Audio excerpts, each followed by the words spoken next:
Ni amalan-amalan karut dok tu. Termasuklah hak ayat ping. Tu dia. Menguasai kerajaan langit, ahli-ahli dia, pengikut dia boleh tengok syurga neraka. Kelah. Pas kuana giau lah ni. Tapi ayat ping selamat sebab dia pakai baju dacing. Kalau dia pakai baju bulan, Bang SA lah jawab dia. Bahasa semua. Nak ceritanya, dia telah dibuktikan kewujudannya oleh akal fikiran. Itu dia. Dan zatnya dapat dapat dilihat oleh pandangan nanti. Kemudian hari di tempat tinggal yang abadi di dalam syurga. Pernah Sayyidina Nabi Musa alaihissalam, kita pernah bercakap dengan orang. Contoh, kalau zaman moden ni, dia bermesej, dia dalam Facebook, dia telefon, kita bercakap dengan, tapi tak ada je tengok. Rasa nak tengok juga sekali balas mana si dia ni, hak lelaki, hak puan, nak klaim. Begitu juga Allah Ta'ala. Yang diberikan kepada Nabi Musa merupakan bukan salah satu, merupakan satu-satunya Nabi yang boleh bercakap, dialog, komunikasi dengan Allah Ta'ala. Boleh cakap, ya Allah, ya Tuhan aku, apa gini, gitu. Kat mana? Situ. Bila? Nak cerita Allah Ta'ala. Tapi satu hari dia minta, ya Allah, ya Tuhan aku, boleh tak aku nak tengok wajahmu sekali? Dah duduk kecil lama, nak tengok juga balas mana? Itu dia. Akhirnya Allah Ta'ala kata, boleh. Sebelum aku nak tengok ke mukamu, lihat wajahku, aku nak pendek wajahku pada gunung yang ada di depanmu. Mu tengok gunung tu dulu. Lalu Allah Ta'ala, hai Musa, mu tengok gunung yang ada di depan kamu. Lepas tu aku nak tunjuk ke gunung wajahku. Akhirnya Allah Ta'ala tunjukkan wajah dia kepada gunung. Lalu pecah hancur lembu. Lalu Nabi Musa pensang, tak mampu nak melihat. Hanya yang boleh dilihat bila? Di dalam syurga Allah Ta'ala, mengikut peringkat masing-masing. Tak adalah nikmat paling besar ialah melihat wajah Allah Subhanahu Wa Ta'ala. Macam mana? Wallahu alam. Ada yang masuk dalam syurga, dia masuk lakah je kaki, sekali tu je dia tengok. Lepas tu duk tengok-tengok, tapi duk dalam syurga. Ada yang boleh tengok setiap tahun, ada yang boleh tengok setiap bulan, ada yang boleh tengok setiap hari, ada yang sekali masuk dalam syurga, sekali tu je boleh tengok. Lepas tu tak tengok dah. Tapi masuk syurga juga mengikut peringkat masing-masing. Begitu juga dalam keadaan manusia, apabila sampai masa dia nak meniti titian sirat, bagaimana nak lalui. Seperti kita lihat satu helai rambut yang dibelah 1000. Macam mana? Tak payah belah rambut kita meniti atas tu, boleh agak. Dengan amalan. Ada yang berperingkat titian sirah di bawahnya api neraka. Nak lalu, kita akan lalui. Kita dah lalui alam roh, kita lalui. Dah tahu kat mana. Kita dah lalui alam rahim ibu, kita dah berada dalam perut ibu. Kita melalui alam yang ketiga ini, iaitu alam dunia yang fana. Kita lalui al-an, now, sekarang ni. Dan kita akan lalui pula pada alam akhirat, alam barzah. Adalah hadis Nabi sebut, tanah ni, bumi ni, dia duk seru tiap-tiap hari. Kita tak dengar.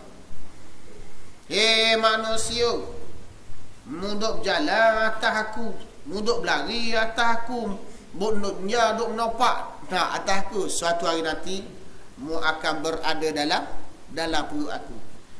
Manusia, ana baitun dud, dia kata. Manusia, aku ni rumah, kubur kata. Manusia, aku ni rumah tanah, rumah ulat kala jeking. Tengok.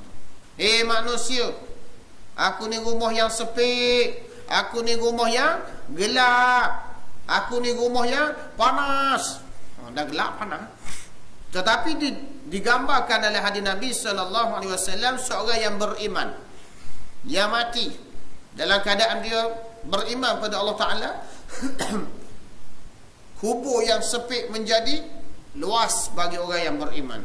Sejauh mana? Seluas mana? Sejauh mata memandang, yang melihat jauh. Tu kubur orang yang beriman. Lepas tu orang beriman pula, kubur yang gelap menjadi cerah. Ada penceramah kata, ustaz kata lah, ulama kata nak curah kubur kita, berebut lah bayar api. Api apa tu? Tak kira lah api di masjid ke, di surau ke, di markas ke, di sini pun berebut. Jangan sampai surat kuning kepala pun ataupun nak bendari siapa surat air kena potong, api kena potong dak. Patut kita ni ada satu masjid yang anak duk mengajar. Dia kata, ustaz, untuk setahun ni orang bayar dah. Berapa ribu. Untuk setahun 12 bulan orang dah bayar. Kita berapa bulan ni anak nak bayar. Kita ada berapa AJK, kita ada berapa jemaah. Bulan ni kita ada 12 bulan. Setahun. Mana cari 12 orang? Berapa sebulan bayar api? Bayar air. Selama mana kita bayar api dalam sebulan berapa lama, selagi orang guna wuduk. Untuk binatang-binatang minum, manusia-manusia gunakan untuk wuduk, untuk kebaikan. Manusia duduk guna elektrik kita, hak kita bayar ni, guna kipas, guna lampu, guna amplifier, dapat pahala di sisi Allah Subhanahu wa taala. Buruk mai tanggi air hak kita bayar tiap bulan, dapat pahala. Sebab itulah orang tua-tua dululah dia ajar secara Islam. Dia nak tanam pokok, dia niat selalu dah sedekah. Tanam pokok rambutan, niat sedekah. Manusia nak makan lah, beruk mayih nak makan lah, niat selalu. Tu dia, boleh pahala. Nak ceritanya, nikmat yang paling besar ialah melihat wajah Allah Subhanahu wa taala dalam syurga. Hal ini merupakan suatu nikmat dari Allah dan belas kasihannya untuk orang-orang yang berbakti kepadanya.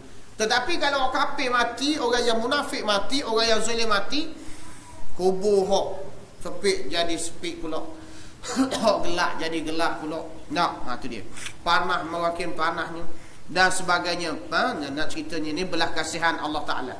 Dan sebagai penyempurnaan kenikmatan daripadanya ialah pengurniaan untuk melihat wajahnya yang maha mulia. Tak mau tengok wajah Allah Taala, tak teringin nak masuk syurga Allah Taala.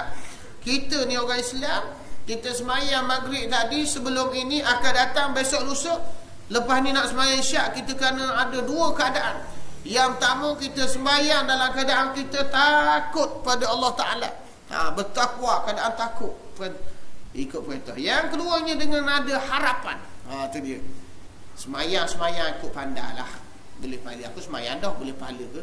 Harapan kita supaya sembahyang maghrib kita sebelum ini, sembahyang waktu kita sebelum ini, harapan diterima oleh Allah Ta'ala, supaya ibadat kita diterima oleh Allah Ta'ala. Dalam kitab tasawuf yang dicerita, ada kitab, kita nak masuk syurga Allah Ta'ala ni, dengan sembahyang ni tak mampu. Memanglah dia ada mampu. Itu ni tentang orang yang sembahyang dia, sembahyang yang khusyuk. Allahu Akbar, susahnya. Kalau kita mengaji, kita tengok bagaimana nak khusyuk dalam sembahyang.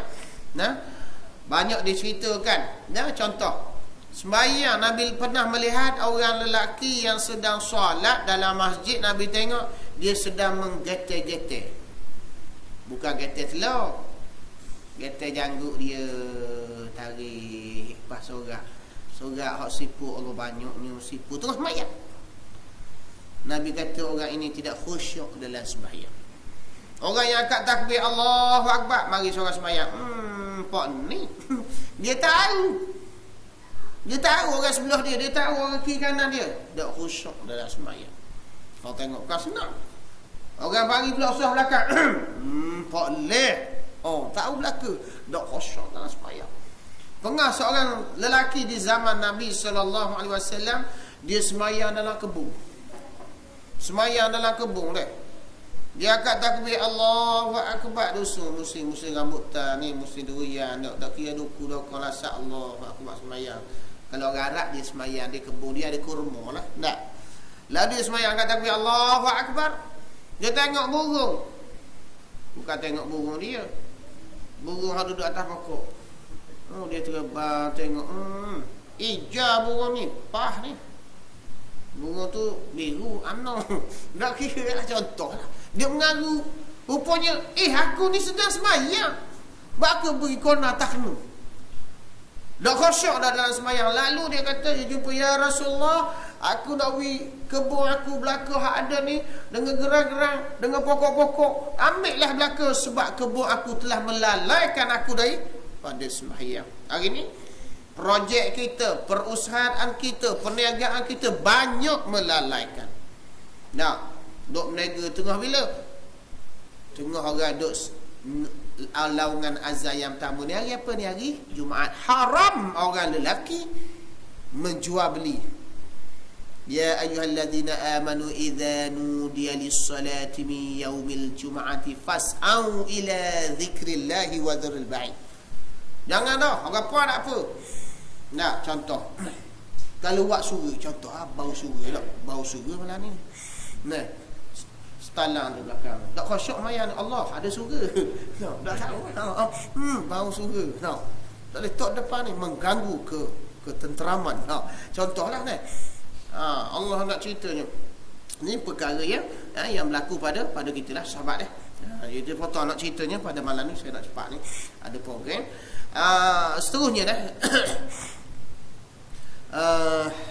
Mana lagi? Dan bahawasanya Allah Ta'ala itu maha hidup. Nak ceritanya. Kita tak mahu dengan sebab sembahyang kita, perniagaan kita melalaikan. Macam kita ni buat surga atau kenduri kenara pada hari Jumaat. Ni tukar masuk ni, Tok Imam ittaqullah dah. Ni tukar masuk tu masuk lagi. Haram, tinggalkan, bagi orang lain. Kalau buat surga pun biar kan. Agak puan kaca surga, ubuhlah hawa-hawa tinggal. Ni dok. Dia sampai awal balik Jumaat. Dia dah habis lagi kaca surga. Oh, lelaki lah. Haram. Tinggalkan. Jual beli dan urusan dunia. Dan seterusnya. Dan bahawasanya Allah Ta'ala itu maha menghidup. Maha hidup. Allah Ta'ala hidup. Hayyun la yamut. Allah Ta'ala hayyun la yamut. Allah Ta'ala hidup dan tidak mati. Kita hidup dan mati. Maha berkuasa. Allah Ta'ala berkuasa. Ada manusia berkuasa tapi tak lama. Tengok pemimpin-pemimpin dahulu bagaimana kuasa, mati. Tengok Maha Suci Allah Ta'ala yang bagi peluang kepada Namrud memerintah. Allah Ta'ala bagi peluang kepada hidup. Fir'aun banyak orang lama mana dia merintah, bagi peluang hidup, kuasa dia hilang. Habis bagaimana Mustafa Kamal Atatürk yang musuh Islam. Orang puan nak pakai tudung tak boleh, nak azan dalam bahasa Arab tak boleh, kena azan dalam bahasa Turki dia. Tak, tengok. Akhirnya bumi Turki tidak menerima pemerintah ini. Begitu juga Abu Lahab, Abu Jahal, bagaimana mereka mati, hina. Tengok. Begitu juga Abu Namrud yang meninggal dunia dalam keadaan hina. Itu dengan seekor nyamuk yang kecil masuk dalam kepala, kekor habis, otak mati. Lalu begitu juga dengan Fir'aun, mati dengan makhluk Allah, air laut. Tengok tak? Seterusnya kita lihat Maha kuasa, maha tinggi dan maha memaksa. Tak ada orang dari paksa. Allah Ta'ala memaksa. Tiada didatangi kecuaian atau kelemahan. Allah Ta'ala tak cuai, kita cuai. Kita ada kelemahan. Tiada dihinggapi kelalaian dan ketiduran. Allah Ta'ala tak tidur, tak lalai mentarbih dunia ni. Dan tiada terkena kehancuran atau kematian pasal air surut. Tengok, dia berfikir gimana dah setakat ni ada jawapan ke buat ni. Apabila air laut surut, ia kita kuana air pasang besar, fenomena. Tengok surat khabar ke berita dah. Di mana teluk, dalam teluk lipat pula. Kalau teluk tak lipat tak apa tau. Buruk sejarah 50 tahun. Nak ceritanya air pasang besar, air pasang penuh memenuhi darat.